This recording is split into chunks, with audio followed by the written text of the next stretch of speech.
How to know the right brush for your cars. Watch the video until the end. Natural brush. Brush type with abrasive character. It is more rougher and absorbs more chemical. Best for cleaning methods on hard materials. For both exterior, engine, undercarriage and interior. The character of the strong and easy to shed any hard stains and dirt very effectively. Good for sill plate, carpet, vinyl, dashboard, fabric, leather and synthetic, foot pedals, trim plastic, rubber, Belgian engine, emblem.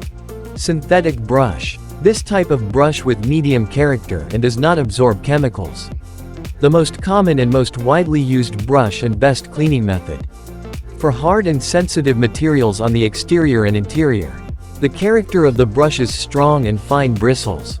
Makes it easy to clean medium stains and dirt effectively and quickly.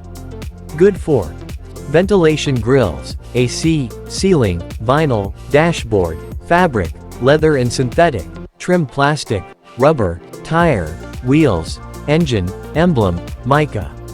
Ultra soft brush. This type of brush with the softest and smoothest character among all types of brushes. It is very effective for cleaning fine dust, sand, dirty, fingerprints. And is also very good for support applications in terms of details when washing a car from dirty. Best for cleaning methods on sensitive materials and interior types. And it won't damage any parts. Good for screen display, dashboard, inner glass, vinyl, interior trim, ventilation, grills. Hurry, visit Premio Malaysia for more info.